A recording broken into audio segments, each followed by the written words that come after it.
오늘 하나님 아버지를 예배하기 위해 이 자리에 함께 모였습니다.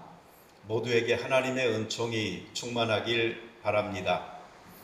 기름 부음 그 이후라는 제목으로 오늘은 말씀을 나누고자 합니다. 찬송 중에 주님과 같이라는 찬송이 있었죠. 나는 그 찬송은 영어가 오히려 더 익숙해요. 제가 여기 와가지고 정말 학교에서 많이 불렀던 곡이에요. 그 가사 내용들을 살펴보면은 정말 주님 같은 분은 없습니다. 나의 마음을 주님같이 만지는 분은 없습니다. 얼마나 귀한 찬송인지 그 은혜가 여러분들에게 있기를 바랍니다. 우리가 지난주에 안수하여서 일꾼들을 세웠습니다. 오늘 본문에 보면은 사무엘이 이스라엘의 초대 왕이 될 사울의 머리에 기름을 붓습니다. 성경 표현에서 기름 붓는다는 것은 하나님의 선택에 의해서 특정한 직책을 수행하도록 하나님께서 세우셨고 인정한 사람이다 라는 뜻입니다. 그래서 구약에서는 왕과 제사장과 선지자들을 세울 때에 이렇게 머리에 기름을 부었습니다. 이런 전통은 지금도 안수 기도의 형태로 남아 있습니다. 그렇지만 신약에서는 신학적으로 본다면은 사실 모든 성도들이 성령을 받은 사람들입니다.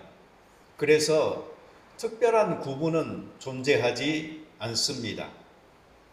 단지 신분과 역할의 차이를 우리가 잘 이해하면은 이것은 해결이 되리라라고 생각합니다.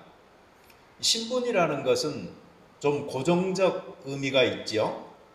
반면 역할이라는 것은 누가 하든지 그것은 변경될 수가 있는 것입니다. 사울은 하나님께서 분명히 세우셨고 분명히 쓰셨던 하나님의 사람이지만 그가 그릇 행하였을 때 하나님께서는 그를 패하시고 다윗을 이스라엘의 왕으로 다시 세우지 않습니까? 성경에서 어떤 역할이라는 것은 신분이 아닙니다. 이 사회적인 신분을 중요시하는 이 한국 문화에서는 무엇으로 세움받았다는 것을 어떤 신분을 갖게 됐다는 것으로 이해하는 경우가 많습니다. 그렇지만 우리가 성경에서 또 우리가 교회에서 무엇으로 세움받았다는 것은 어떤 신분이 됐다는 것을 의미하는 게 아니고 어떤 역할을 하도록 맡겨졌다 하는 것임을 기억할 수 있어야 됩니다. 그래서 세움받은 이후라도 그 역할을 하지 않으면 사실은 소용이 없는 것이죠. 세움받은 이들을 존중하는 것은 합당합니다. 왜 그런가니 사도행전에 봐도요, 7 집사를 세우는 사건을 봅니다. 사무엘 선지자는 사울에 대해서 기름을 붓고 나서 3가지 예언을 합니다. 이것은 그가 하나님에 의해서 선택된 거야 라는 확신을 그에게 주기 위함이었고, 또 이 3가지 예언을 통해서 각각 그에게 필요한 교훈을 주기 위함이었습니다. 그 첫 번째 예언은 무엇이었냐면 사울이 도중에 2 사람을 만나게 될 것인데 그들이 잃어버렸던 암나귀들을 사울의 부친이 찾았다 하는 소식을 전해줄 것이다 라고 말을 했습니다. 사울이 사실은 사무엘에 의해서 기름받기 그 전에 하고 있었던 일이 뭐였냐면 아버지의 그 잃어버린 암나기들을 찾으러 다니는 일이었거든요. 암나기들을 찾으러 다니다가 사무엘을 만나서 이 기름 부음을 받았던 것입니다. 한 마리가 아니에요. 여러 마리예요. 그러니 재산이지요. 얼마나 덜컥했겠어요. 빨리 찾아야 된다라고 생각하고 찾아 나섰는데 뜻밖의 사울은 사무엘을 통해서 이스라엘의 왕으로 이 기름 부음 받는 일이 있었던 것이죠. 그 사울의 아버지 입장에서 보면은 처음에는 암나기들을 걱정을 했어요. 그런데 이 암나기를 찾으러 나간 사울이 또 나중에는 걱정이 되는 거예요. 사람은 보면은 이 재산 걱정, 자식 걱정 많이 하는데 이건 옛날이나 지금이나 똑같은 것 같습니다. 이 사실은 무엇을 알려주냐면요. 우리가 염려하고 걱정하는 것, 그리고 열심히 쫓아다니는 것, 이것이 무엇인가 하는 질문을 던져볼 수 있도록 만듭니다. 원한다고 다 얻는 게 아닌 것이 인생이잖아요. 그리고 시간과 공간과 리소스들이 제한되어져 있는 세계 속에서 우리가 살고 있기 때문에 사는 날 동안 무엇을 중요시 여기며 추구하느냐 하는 것은 굉장히 중요한 것입니다. 정말로 내가 쫓아야 할 것들을 쫓고 있느냐, 아니면 별 필요 없는 것들을 중요시 여겨서 찾으려고 방황하고 있느냐 하는 것은 우리 인생 마지막의 결산에 참 중요한 영향을 미치는 것입니다. 지난해에 그 대학 교수들이 사자성어로 뽑은 것이 견리망의라는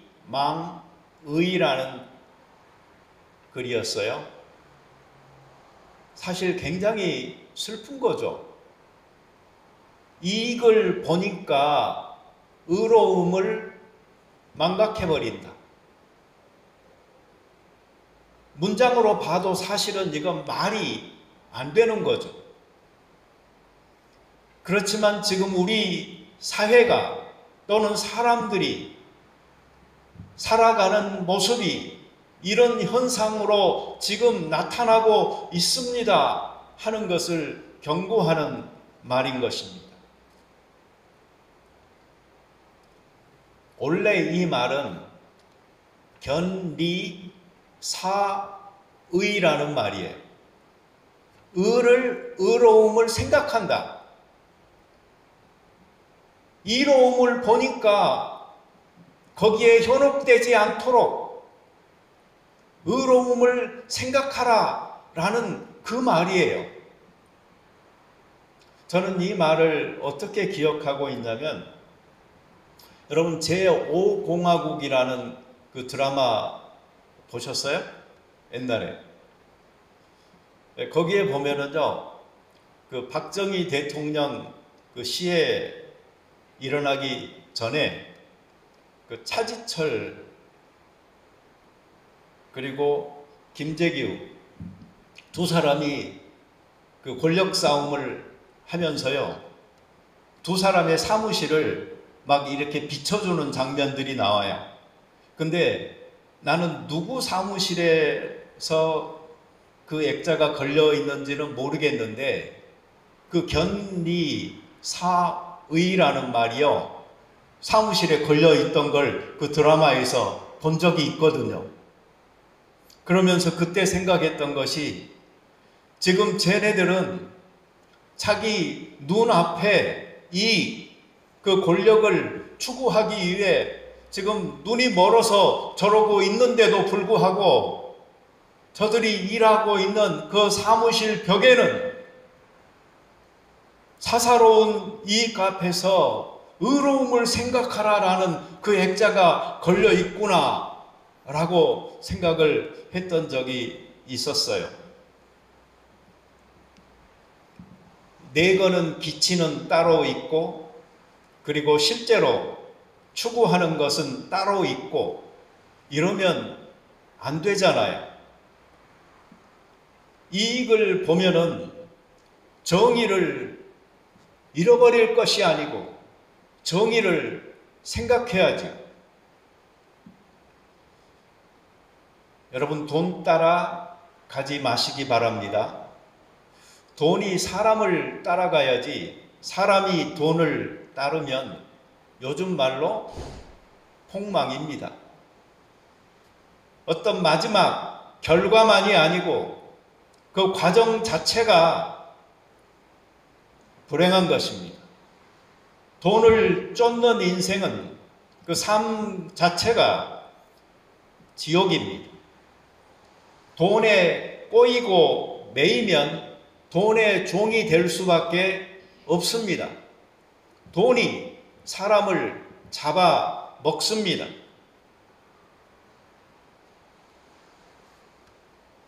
한국에 조정래라는 작가가 계시죠. 태백산맥, 아리랑, 한강 유명하신 분입니다.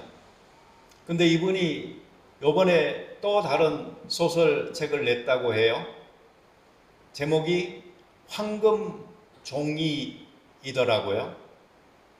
황금종이가 뭐냐라고 물으니까 쉽게 말하면 돈입니다. 그런데 돈이라고 하니 조금 천박하기도 하고 그래서 은유를 그리고 상징을 더해서 자기가 황금종이라고 했다고 말을 해요.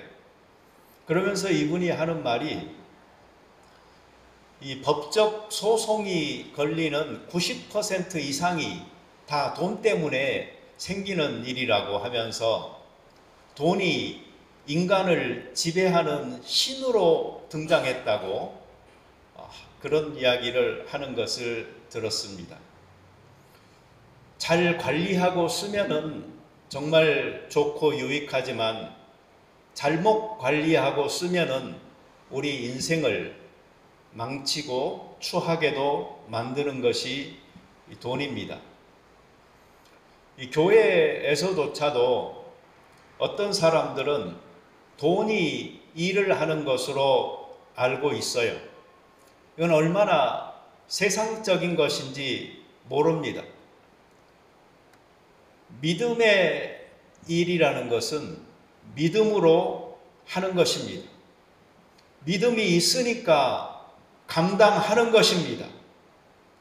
돈 많은 사람의 돈을 하나님께서 쓰시는 것이 아니고 하나님께서 기뻐하는 사람의 돈을 사용하여 일하는 곳이 바로 교회입니다. 제가 몇 년 전부터 11조 없애자고 이야기를 가끔씩 하는데 우리가 보면은 제도적으로 없어지지가 않더라고요. 11조 없애면 헌금이 적게 들어올까 봐서 그러는 것도 있을 것 같아요. 왜 11조를 없애야 된다라고 저는 생각을 하냐면 11조를 하지 말라는 말이 아닙니다. 11조를 한다라는 사람들의 교만 때문이고 11조를 하지 못한다는 사람의 2등 시민 의식 또는 죄책감 때문입니다. 이 구분을 아예 없애버리고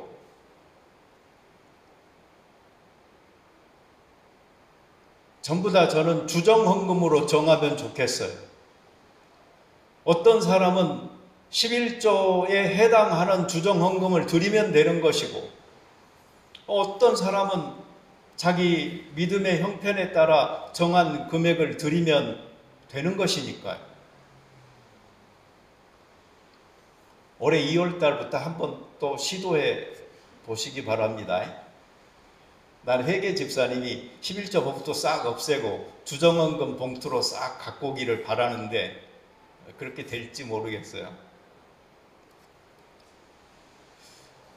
그래서 우리는 그 11조냐 아니냐라는 그런 문제에 대한 논쟁을 떠나서 우리에게 좀 더 중요한 가치가 있잖아요. 그 예수님께서 가르쳐준 정의와 긍휼과 믿음입니다. 이게 바로 예수님께서 바리새인들의 그 11조 드리는 것을 언급하면서 11조는 잘 드리는데 하나님께 더 중요한 정의와 긍휼과 믿음을 너희가 버렸도다 라고 한 교훈 실천해야 되지 않겠습니까? 저는 설교에서 믿음, 소망, 사랑 이것을 강조할 때가 많았는데 바울 사도가 말한 믿음, 소망, 사랑 이것도 성경에 있지만 예수님께서 말씀하신 정의, 긍휼, 믿음이 바로 바울이 말한 믿음, 소망, 사랑과 다르지 않는 것입니다. 믿음은 그냥 믿음 그대로고요. 그리고 긍휼이 무엇입니까? 그것이 바로 사랑입니다. 정의가 무엇입니까? 정의가 바로 소망입니다. 왜 정의가 소망일까요? 그것은 정의가 바로 세워져야지 비로소 사람들은 소망할 수 있기 때문입니다. 공정한 기회와 투명한 과정이 보장되어야 사람들은 비로소 꿈꾸기 시작하는 것입니다. 아니면 그것은 절망이요 좌절인 것이죠. 그래서 이 정의로운 사회를 구현한다는 것은요, 어떤 특권에 의한 세칙이나 낙하산 없애자는 말인 것과 동시에 우리가 사는 사회를 보다 더 밝은 미래의 전망으로 바라볼 수 있게 만들자라는 소망의 가치를 강조하는 것입니다. 두 번째 그 예언은 이것입니다. 너가 조금 더 가다 보면은 베델로 하나님을 만나기 위해서 올라가는 3명의 사람을 만나게 될 것이다. 그리고 그들이 너에게 떡 2덩이를 줄 것이다. 이것은 무엇을 우리에게 알려주냐면 하나님을 예배하는 일의 중요성입니다. 이 베델은 하나님의 집이라는 뜻입니다. 그래서 그들은 하나님을 만나기 위하여 베델로 갔던 것이고 그에 대조되어져서 암나기들을 쫓으려고 찾으려고 쫓아다니고 있는 이 사울의 모습으로 더 가치가 드러나는 것입니다. 여러분, 올 한 해가 시작되어졌습니다. 하나님을 예배하는 예배자들이 되시고 이 일에 먼저 성공하실 수 있게 되기를 바랍니다. 하나님을 예배한다는 것은 우리의 삶에서 하나님을 기쁘게 해드리고자 하는 열망을 가진 사람들이 제일 우선적으로 힘써야 되는 일입니다. 이 예배드리는 일에 최우선 순위를 두십시오. 그렇지만 이 말은 단순하게 예배에 잘 참석하십시오라는 말은 아닙니다. 제가 두 가지만 강조해서 말씀드리자면, 첫째로 최상의 상태에서 예배를 드릴 수 있도록 미리 잘 준비하시기 바랍니다. 어제 제가 기도회를 갑자기 취소를 했는데, 사실 몸도 안 좋았지만 그래서 별로 하고 싶은 그 마음이 없었는데, 마침 그 시간에 기대하지 않았던 손님들이 오셨어요.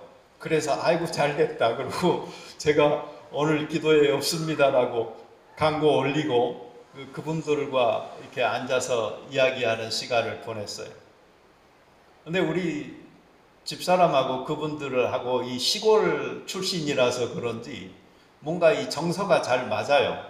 그래서 이야기하는 중에 이런 말을 하더라고요.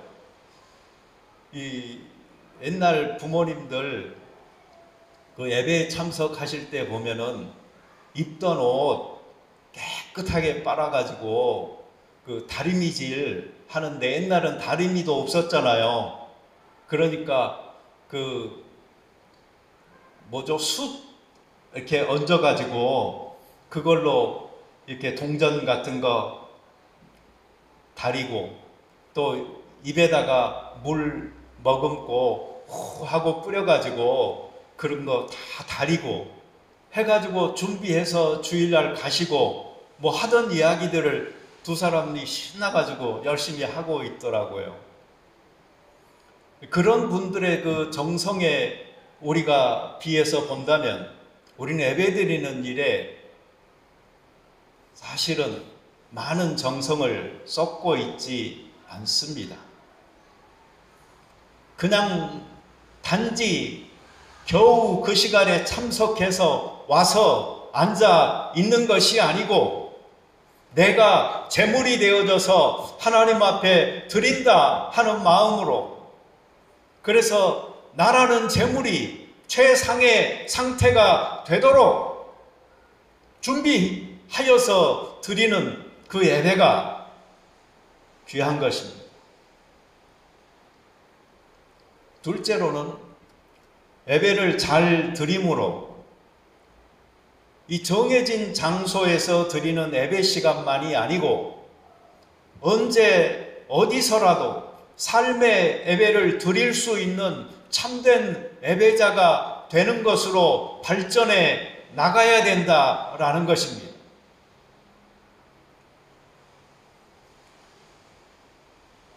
예배 시간 끝났다? 그게 아니고 예배 시간이 끝나는 그 시간에 진정한 내 삶의 예배가 시작되어졌다 하는 마음으로 살아가는 것, 그것이 바로 한 시간의 예배에 나의 예배를 제한하지 않는 것입니다.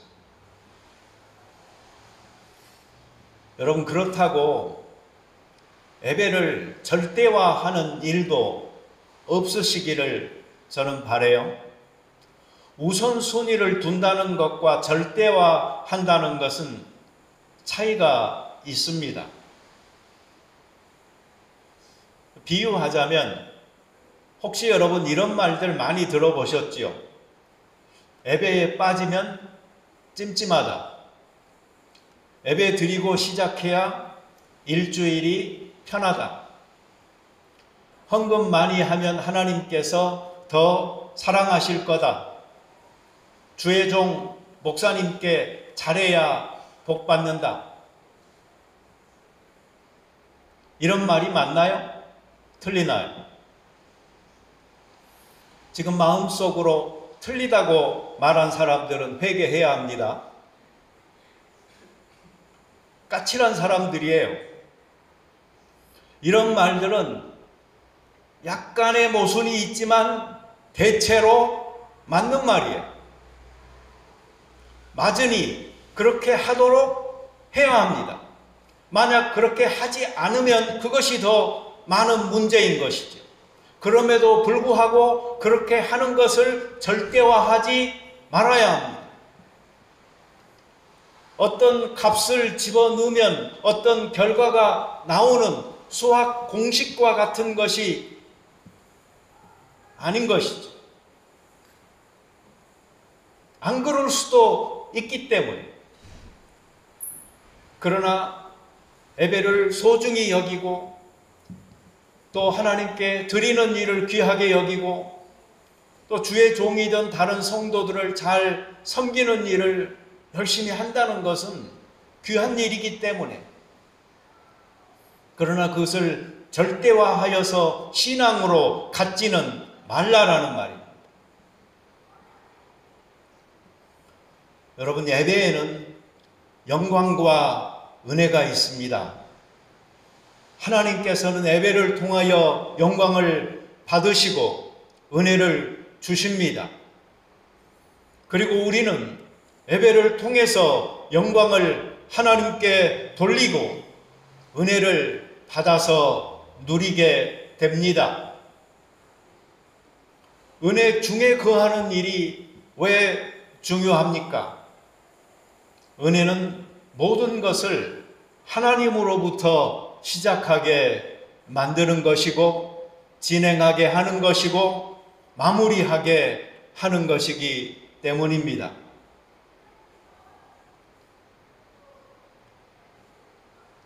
사람들 앞에 서기 전에 하나님 앞에 설 수 있는 사람, 그 사람이 사람들 앞에서 말할 수 있습니다. 하나님 앞에서 자기를 성찰하지 않는 사람들은 사람들 앞에서 떠들 이유가 없어요. 무엇을 쏟아놓겠어요? 자기 영광 자랑하고 자기 생각 주장할 뿐입니다.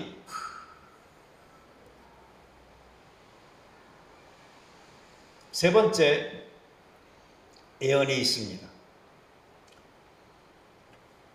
사울이 하나님의 산에 이르러 선지자의 무리를 만나게 되리라라고 말합니다. 그때 사울에게 여호와의 신이 임하여 그가 새 사람이 될 것이다.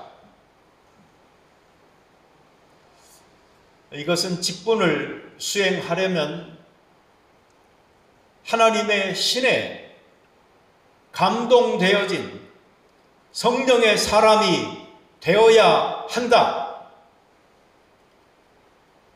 새 마음을 하나님께서 주시고 새 마음을 받은 새 사람이 될 때에 그 직분을 감당할 수 있다라는 말입니다. 저는 여러분들 모두에게 이런 일이 일어나기를 바랍니다. 특별히 이번에 임직 받은 분들에게 이런 일이 일어나기를 바랍니다. 그렇게 됐을 때 사울 너는 예언할 것이다 라고 사무엘이 말하죠. 예언한다는 것은 미래적 관점을 갖는다는 것입니다. 앞으로 되어질 일을 보고 그것을 믿고 말한다는 것입니다. 과거를 말하는 사람, 현재를 말하는 사람이 아니지요. 그런 사람들은 늘 계산적이 되고 부정적이 되고 원망하는 사람이 될 수밖에 없어요. 그러나 사울, 너는 예언할 것이다. 사람이 그 나이에 따라서 하는 말이 다르다라고 말합니다. 나이 든 사람은 살아온 과거가 많기 때문에 과거를 말하고, 젊은 사람들은 살아갈 날이 많기 때문에 미래를 말합니다. 제가 조금 이상하게 여기는 점은요, 요즘 모든 사람들이 다 젊어지려고 노력하는데 말은 달라지지 않아요. 이게 쉽게 달라지지 않습니다. 그래서 말은 그냥 나이 따라 가는 경향이 있어요.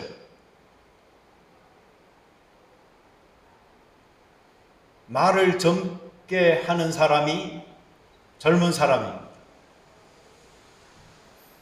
여러분, 미래를 말하시기 바랍니다. 성령을 받으면 어떻게 되지요? 요엘서에 있는 말씀이 사도행전 2장 17절, 18절에 인용되어져서 나옵니다. 하나님이 말씀하시기를 말세에 내가 내 영을 모든 육체에 부어 주르니 너희의 자녀들은 예언할 것이요 너희의 젊은이들은 환상을 보고 너희의 늙은이들은 꿈을 꾸리라. 그때에 내가 내 영을 내 남종과 여종들에게 부어 주리니 그들이 예언할 것이요. 우리 중에는 젊은이와 늙은이라는 구분이 없어졌으면 좋겠습니다. 대신에 여기 성경이 말하고 있듯이 하나님의 남종과 여종만이 있기를 바랍니다. 그래서 모두가 환상을 보고 꿈을 꾸며 미래에 대해서 예언할 수 있게 되기를 바랍니다.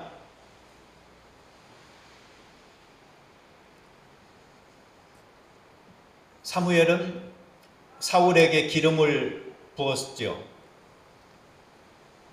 어노인팅이라는 말, 그 말이 바로 기름 부음이라는 말입니다. 그런데 여러분 그거 아세요? 기름을 잘못 부으면 어떻게 되는 줄 아세요?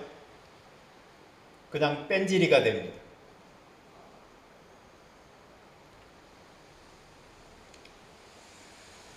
이번에 임직식 폐할 때에 2년 전에 임직받은 분들도 함께 폐를 만들어 드렸습니다.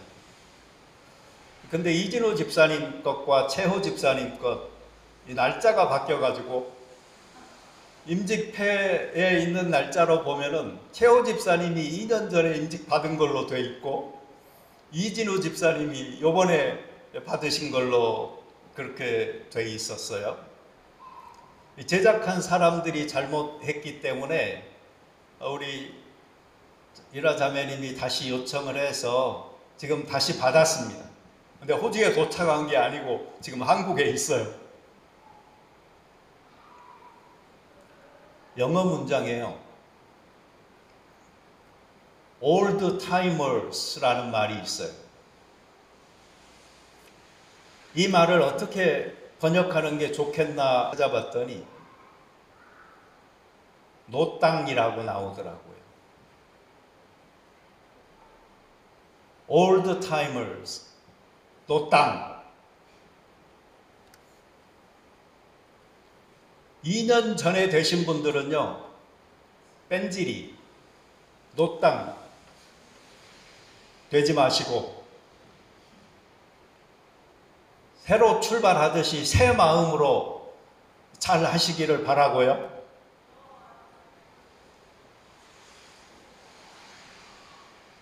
마치 브루스가 오늘 노래했잖아요.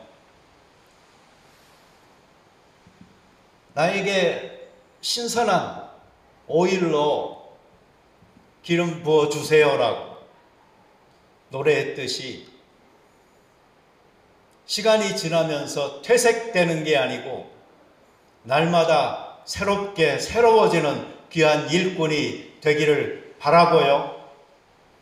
그리고 이번에 임직받으신 분들도 이 초보처럼 우왕좌왕하지 말고 좀 침착하고 안정되게 잘 사명을 감당할 수 있게 되기를 바랍니다.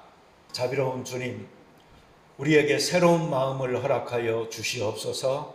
그리하여 새로운 사람이 되게 하여 주시옵소서. 땅을 보며 재물을 쫓고 자식을 걱정하며 살았던 모습이 아니고 전정 하나님 앞에서 소중한 가치를 쫓아 살아갈 수 있게 도와주시고,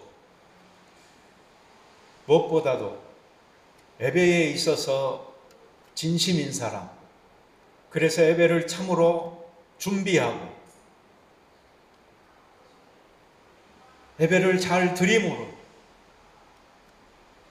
삶의 예배로 이어져서 신령과 진정의 예배를 모든 시간 공간 안에서 드릴 수 있는 자들 되게 도와 주시옵소서.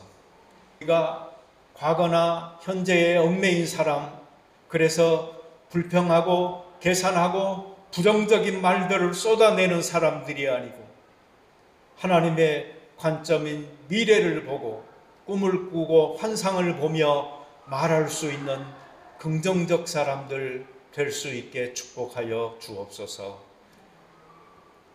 우리들 가운데 질병으로 싸우고 있는 분들을 위하여 간구하옵나니 주의 영이 임하여 위로하고 견딜 수 있는 힘을 주시고 하나님께서 일으키시는 은혜를 따라 일어나 힘찬 미래를 시작할 수 있는 새해가 되게 하여 주옵소서. 예수님의 이름으로 기도드리옵나이다. 아멘.